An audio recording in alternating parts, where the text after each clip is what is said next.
All right, it is just at 12:10 on my clock, so we will get started. Hey, Liz. Hey, everyone. Thanks so much for joining. Let's definitely use that chat. I also encourage you, we do have a function to be able to speak. I do have to give you permission, which is a little bit odd, but please do request if you'd like to chime in at any point. I will be asking you to, and apologies if it takes me a second to realize that it's down there. But excited to get started today. What a great day for us to be virtually together. I am thrilled about the topic that we're speaking about today at the whole conference, but then especially what we get to speak about together in this group about empowering communities, which is really what I love to do. And then specifically, we'll be talking about taking engagement to impact. My name is Colleen Costello. I have the pleasure of serving as the head of social impact at Relativity. I've been with the organization for about 4.5 years. I'm based here in Chicago, speaking to you today from the South Loop, and I hope everyone is having a nice sunny day like I am. Before we dive into the topic at hand, I do think it's really important to talk about what relativity is and what we do, because it's really core to how we think about how we engage with the community. So some fast facts there, but Relativity is a legal and compliance technology company. We're used by thousands of organizations around the globe to manage large volumes of data and be able to quickly identify key issues, especially during things like litigation, internal investigations, and compliance operations. Relativity and then our SaaS product, Relativity One, are our flagship e-discovery platforms, but our newest offering is called Relativity Trace. It's utilized for communication surveillance and often within that compliance field. So I like to say Relativity and Relativity One are often used kind of when we already know that there is a problem with something that we need to do some investigation. And then Trace helps ensure that we don't get to those problems, that we can really ensure that our workplaces are fair, equitable, and of course, legal. As you can see here, we've been around since 2001, but we've grown very quickly over the years. You can see on that right-hand side our files under management, and those are in fact billions with a B, but we've also grown really heavily with our employee base. So when I started in 2016, which is hard to think about, we were under 500 people. Today, we're 1,200 employees globally. We have over 100 development partners. There are 130 apps that are built on our ecosystem, and we are available in 48 countries. If this were normal times, which it is not, we would be gathering next week together. Our global community, we'd have about 2,000 people from around the world come in for Relativity Fest. The good news is that because it is virtual, it is free, it is open to everyone. We surpassed 5,000 registrants today. So if you're interested in knowing a little bit more about Relativity, please join us at Relativity Fest next week. And if you remember nothing else about what I said about what the heck we do, if you're trying to explain it to someone else later in the day, I love our mission statement, both for what it stands for and because it's nice and succinct. And it is organize data, discover the truth, and act on it. And that act on it part is what's really critical to how we view our social impact work. Our mission statement is really important, but I'd say one of the next most important things is how we view community here at Relativity. And we finally put together this graphic because we would talk about it in sometimes some convoluted ways. But at the heart, at the core is the Relativians, as we call ourselves, our team members. We are a talent-first organization, and it comes across in all we do. Our Relativians build our product, they sell it, they market it. They're just a great, amazing group of people that believe in our mission statement and want to make sure that we're able to get to that act on it portion of the mission. But beyond that is just an equally amazing user community. As I mentioned, we have thousands of users all across the globe. They are fanatics. If they were in Chicago next week, you'd probably see them walking around with their Relativity swag, some of it even homemade, which is awesome. Definitely core to what we do. And last, but certainly not least, are the amazing communities that we've built our foundation upon. Communities like Chicago, where we were kind of born and raised, to places like Krakow, where we have our co-headquarters, and Melbourne, Australia. And of course, given the virtual world we're in, we are in communities dispersed all across the country and all across the globe, like me, working from our living rooms and kitchens. So before we get a little bit further, as I mentioned, working from our living rooms and kitchens, like my couch is about 4 inches away, my dining room table is maybe 3 feet, I've got an elliptical just out of view. And with that, we're in a world where our personal and professional lives are really blurred. If you're like me, that can be really challenging sometimes. I found myself working really late at night because my desk is here, I see something, I think of it, and I just work. That can be really tough. And I think there are opportunities that we can take when our personal and professional lives are blurred where it can be sometimes beneficial to us. So, as we think about the rest of this presentation and the idea of how we engage with communities, what engagement and what impact looks like, I encourage us to kind of put that positive lens on it and say, because our personal and professional lives are blurred, maybe what can we do differently to get our missions a little bit further? And I'm going to try not to do a lot of definitions today. In a second, I'm going to actually be asking you to help me define a couple of things. But I do want to say this idea of empowerment is really huge. And to me, empowering ourselves in our communities, despite how you might want to define it, especially now, really means thinking differently. We were forced to do that in March. When they talk about ed tech and things like that, people have said that it's pushed us 10 years out in just a few short months. And so with that thinking differently, I think that's a way that we can really empower ourselves in the best possible way. All right, so I've done some talking, whether it's in the chat or if you want to request to talk, would love to have some other voices in here. I would love to hear, I'm going to ask about 2 words for those of you that like to think ahead about engagement and impact. Engagement and impact. What do they mean to you? Feel free to type into the chat or request to speak. We'll spend about 30 seconds on this.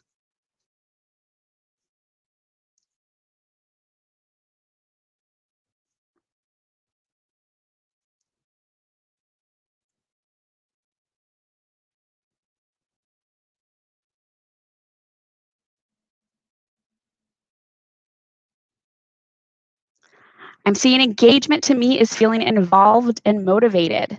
It means being involved and motivated again. So those are some good things. Being able to connect on a human level. Yes, those are very similar, always very good. If you've got any other thoughts, otherwise just keep them in your head as you're thinking about it so you can really ground yourself in the information that you'd like to get out of this time. And so next up, so we've got a little bit of an idea of engagement. What does impact mean to you? Feeling energized and connected. Hey, Renee, great to see you.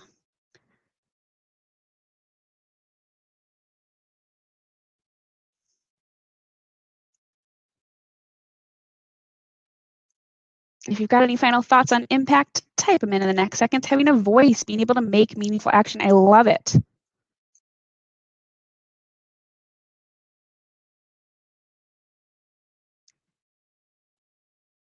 +1, Christy got it for us. Action, totally. And I think that's definitely something I agree with. So thank you for sharing those. And again, instead of giving you definitions of what I think engagement versus impact look like, I'm going to try to tell some stories and tell you a little bit about what it has looked like for us at Relativity. So that brings me to Relativity Gives. Historically, Relativity Gives has been our arm into the community. And Relativity Gives still exists. It is under a social impact umbrella. It hasn't gone anywhere. But Relativity Gives started really organically nearly a decade ago. We had some team members when we were just a couple hundred people big that said, hey, I know a school or I know this organization and we've got this tech and we've got this talent and I know that a lot of places don't. How can we combine those two? So really organically. For a number of years, it was run by committee until about 6 or 7 years ago when they finally decided that it was important and it was important enough for us to have a full-time staff member. I joined the picture, as I mentioned, just about 4.5 years ago. And in that time, we've grown a lot. And because we have grown a lot, we've been able to expand what we do.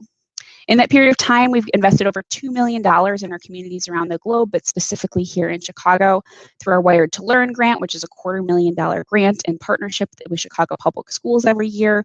We have Geek grants, which are employee nominated, a way to, again, engage, but then invest in the community. We had roughly monthly on-site volunteering activities as well as ways to share what people were doing in the community that they wanted other Relativians to get involved with. It was really good. I think most people would say it was a pretty good program, especially for a company of our size.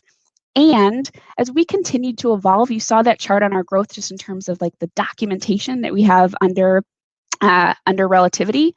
As we continued to grow as an organization, as we continued to refine how we acted and operated as a business, because we care so much about the community, it was time for us to, because we knew better, do better with our community work. So this is actually one of the first times that we're sharing this new social impact mission statement. So I would love any feedback you have. And again, that empowered word, which means a lot to us. I'm glad we're talking about it today as a group of women in tech in Chicago. But our social impact mission is to foster empowered communities with the access to education, technology, and professional resources necessary for a more just and equitable society. And I want to call out those two words, just and equitable. As you saw, we are a legal tech company. We believe that organizing data, discovering the truth, and acting on it helps us bring more justice to the world. Justice can mean very different things in different cultures, in different societies, and certainly under different laws, but we think it's something very meaningful to strive for. And then certainly, especially given the state of the world today, if we're not striving towards equity, we're just not doing enough. So that's our mission statement. But what does this look like in action? So I'm going to talk about just some of the ways that we're thinking differently that took us from this idea of community engagement to social impact. And something I want to share before that is the things that you're going to see on this left side of the column are great things. They served us really well, and we think they serve the community pretty well as well. So if you're thinking about both your personal life, an organization that you work with, or where you work and how you can strive to be better engaged with the community, these are great things. So whether you're there or you're striving to be at that left side of the column, wonderful. And again, because we are at a place to be able to do more and hopefully do a little bit better, that's why we're striving for the right side of the column. So the first, we've addressed community issues, especially around tech. We saw that schools in Chicago public schools didn't have the technology that they needed to be successful. But now we're thinking about addressing societal issues, but specifically from our lane and with a community lens. We're 1,200 people. We think we're pretty big. It feels pretty big some days, especially if you're in a high growth company as well. But the fact of the matter is the 1,200 of us are not going to single-handedly solve societal issues. So that's where deciding our lane, which you saw in our mission statement, and then specifically thinking about a community lens is really important. While places like Chicago and Hong Kong might have some things in common in terms of the societal issues that we face, the way that we're going to have to address them must be different based on the communities we are serving. And before, we were a strong, independent function. Relativity Gives and our community engagement were housed under HR. Social impact is also housed under HR. I always joked that I wasn't a team of one, I was a team of everyone. But we still were pretty independent from other things happening in the business. Now we're really working to align efforts across functions. For example, our inclusion, diversity, and belonging, I call that team my cousins. We work really closely to ensure that everything we do is in lockstep. Even thinking about some of our teams across the business and how we think about hiring, about how we think about engagement and training to make sure that the pipelines are there for the talent, for the jobs we have to offer, we're starting to work a lot more closely. Before, we were supporting a business strategy. So the strategy was there and we'd figure out ways to tuck in. I know we have at least one person from the Relativity IT team on, and so we would find ways when they were doing different things throughout the year to engage with that team and engage with the community through things like collecting winter goods for a nonprofit. So they had the strategy that they were working toward these goals, and we figure out how to fit ourselves in there. But now we're really integrating into business strategy. So right now, we're in the middle of doing strategic plans for the next 3 to 5 years, and I don't wait for the other teams to have theirs done. We're really thinking closely together at the same time in lockstep, how we can ensure that our social impact programming is not a bolt on to the business, but a really integrated part. Before, we act on opportunities as they arose, which is so natural for a growing company, for a growing function. You kind of have to get your feet wet and try a lot of different things. But now we're looking to audit for additional value. So one of our core values, one of my favorite, is do more with less. And it's something that we're looking at with our programming. How can we really make sure that we're maximizing the impact of things that we are already doing? And for new programs and activities that we're taking on, that we're getting the best value for our community. I would say that our programs historically have made people happy and proud, both internally, where we know that people have said that it's one of the reasons they join Relativity. It's also one of the reasons they stay, but also the community and organizations that we work with. They're happy and proud that we get to partner together. They're happy and proud that they have the resources they need to be successful. They're happy and proud that they get to demonstrate how awesome they are because they have the tools they need to do so. Those are great things to strive for. And similar to the theme of today's conference, we now want to ensure that people are empowered, that with those tools and resources, they know how they can get the most out of them, that with those tools and resources, they can pay it forward in a way that makes sense for them and their communities. All of these things are taking us to the next level. And I'm going to say, I think before you could think of the work we did as first aid. And I think a lot of times when this analogy is used of like, oh, we're putting a Band-Aid on it, it can be really negative. But we had Band-Aids. That's what we had at our disposal. We had a basic first aid kit that we were working off of. And that is fine. But again, when you know more and you can do more, you should. And so for us, that means transitioning to an idea of more holistic wellness. How, with those societal issues that we're looking to address, can we get in front of them?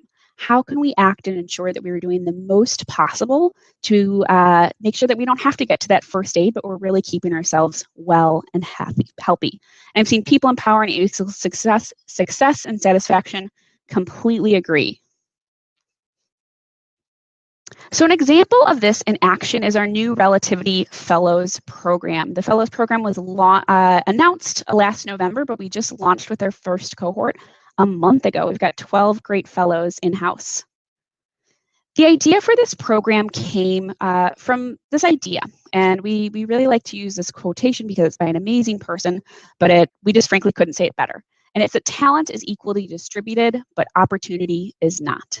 Normally, whenever I hear that spoken or speak it myself, there's a lot of heads nodding in the background. I think especially as women in tech, we very much know this to be true. I've had the pleasure of being in schools all across the Chicagoland area and all across the country, and I can tell you that I see this every time I am in a school. We have especially young people, but people of all ages and backgrounds that are so well situated to take on a variety of careers, but the opportunities don't always align. And that's something we wanted to be able to solve for. So a few highlights of the program. The first is that we have an open door set of application requirements. You don't even need a college degree. You don't actually need a high school degree. You just need a GED. You have to be able to legally work in the US, speak English fluently, and have interest in e-discovery. We had over 320 people apply for 12 spots for our inaugural cohort. It is a 5-month paid vertically integrated apprenticeship, so folks are learning about our software and our industry on the job. With it, they get a dedicated trainer, a mentor, a set of buddies to help build out their social capital and networks. They get tutors as well as executive sponsors all in their corner, ensuring that they're going to be successful. It is focused on the e-discovery industry, which I'll talk about in a little bit, why we made that decision specifically. And then our fellows are going to earn Relativity certifications. We are an industry-leading software with industry-leading certifications that definitely help them to be more prepared and stronger in the job market.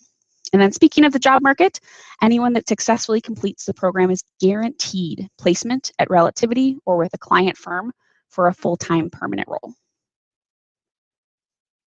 What I think this really does, and this is an example of, is it kind of removes the barriers of those concentric circles. We have so many Relativians that have worked incredibly hard on this program. Again, in all of those roles that I mentioned, our users and our user community are coming together in support.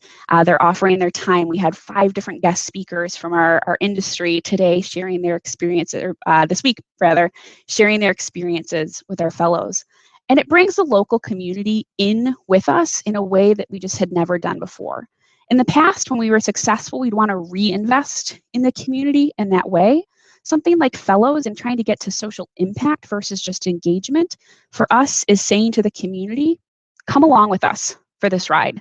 be on this train, this fast-moving rocket ship, however you want to think of it, but join us in this success and help us bring more success to our company and our community.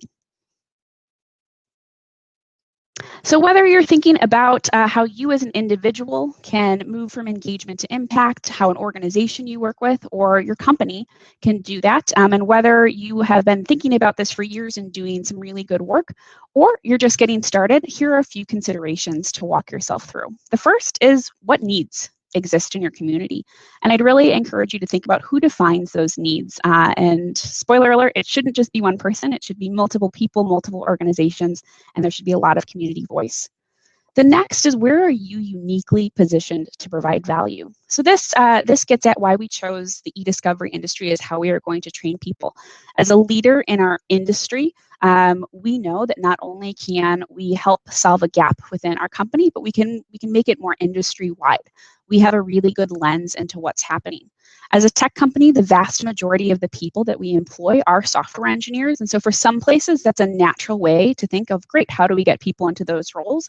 But we thought we could take it a step further and be most uniquely positioned to provide value to the industry as a whole. Next is what sparks joy, which might sound a little bit silly, especially because community work is good, hard work. But when you're thinking about what's going to make it sustainable, it has to be something that's joyful for all involved. So definitely something to keep in mind if you're thinking about things more long term. Next up, my favorite place to live is at the intersection of ambitious and feasible.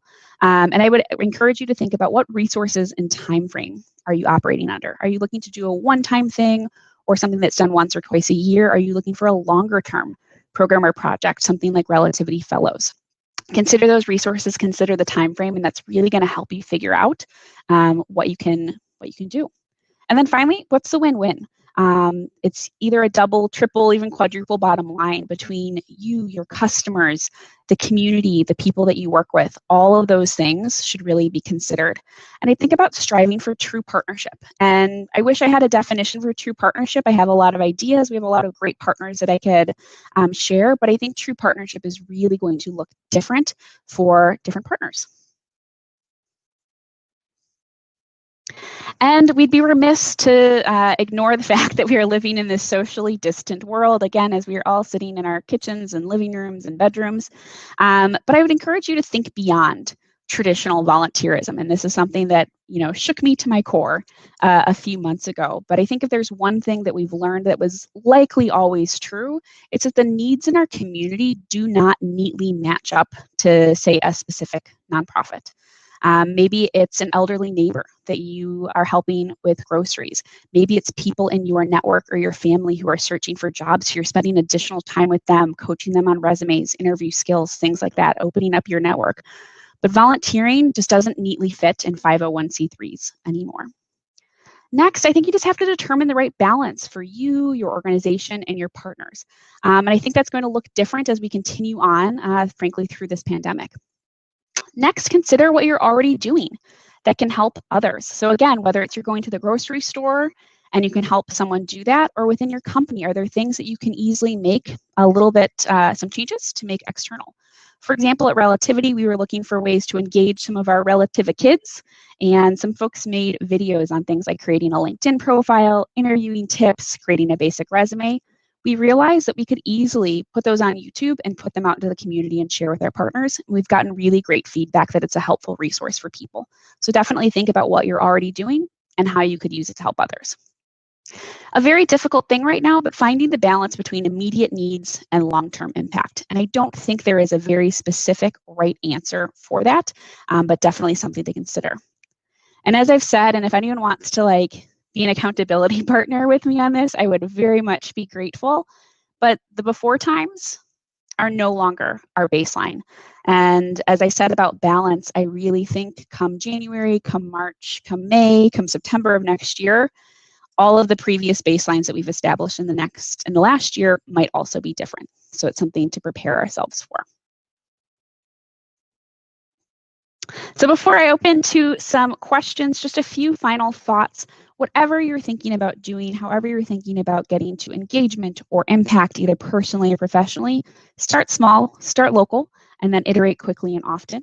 Next, engagement and impact, as I've mentioned, can and should look different these days. That is okay.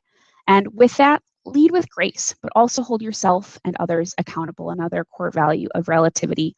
Oftentimes, we think that community and social impact work is just meant to make ourselves feel good, but there's actually really good, important work that can be done. And the best way to get there is by holding ourselves and others accountable, but being graceful with ourselves during these challenging times. And that is all I have for today. I think we have about 5 minutes left, so I'm happy to answer any questions either in the chat or feel free to request speaking.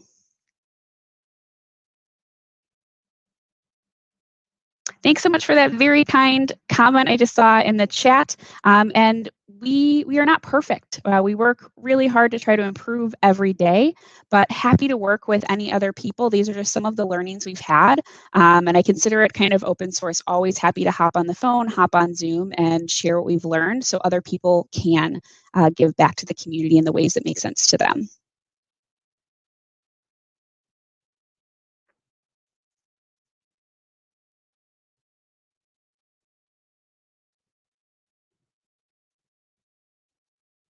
Thanks so much for the kind words.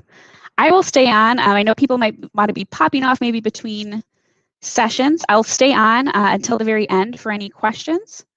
And I'll share my info. Again, feel free to add me on LinkedIn. Always happy to continue the discussion there or one-on-one. Really thank you for joining us today and excited to be able to spend some more time with amazing women in Chicago and beyond, as well as our allies in the tech field.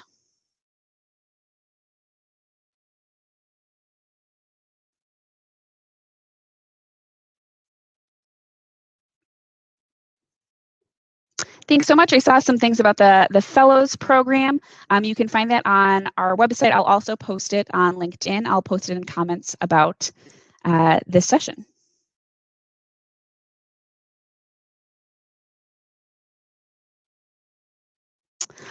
Which is my personal favorite? So I think things about relativity, it always feels like a cop when I answer this, but it's really the people. As I said it, I had that joke of I'm not a team of one, I'm a team of everyone, and now we actually do have a team of more than one. But the people are amazing, and the people are the reason why any of these programs are possible. And I would say beyond that, in terms of things that just kind of warm my heart, even beyond any of the nice, shiny programs, I frankly just miss being able to have kids on site for things like field trips, being able to see the light bulb moments happen for kids. We, without fail, have a kid that like tries to stay behind and get lost and stay at relativity. And there's, again, without fail, always someone that at the very end asks, normally like a 12-year-old, how old you have to be to work at relativity. And they're starting to do the math of when they can come back and work for us. Excuse me, or a company like us. So definitely miss those moments, and we're looking for ways now that school is back in session to be able to have those virtually again.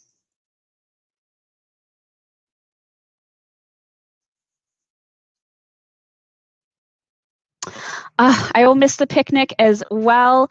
We have a lot of really fun events at Relativity. We missed a summer picnic this year. Again, Relativity Fest is our big annual user conference, and it almost feels like a family reunion. Both Relativians from around the world join, but we also have our amazing users, oftentimes people that we just speak to on the phone or email with a lot. So we're missing it. But again, if you're interested in learning more about Relativity or our community, definitely sign up for Relativity Fest. Even if you're busy, next week, Monday through Wednesday, when it is live virtually, all the recordings will be available through October 31st. So definitely sign up so you can have access to those. And I think we have just about 30 seconds. Are there any intersections in your work with social impact and DEI? Are those two separate teams? So they are officially separate teams, but again, I consider Cassandra Blackburn is the head of inclusion, diversity, and belonging, as we call it, and she is my biggest partner in crime. We work really closely together as we're building our strategic plans. We're ensuring that those are really heavily aligned. So the areas where we have focus for IDB are going to be some of our focus areas for social impact, and vice versa. We bounce ideas off of each other. Our goal is that actually from an external standpoint, you might not even be able to tell what is social impact and what is IDB because we're so closely aligned. Thank you.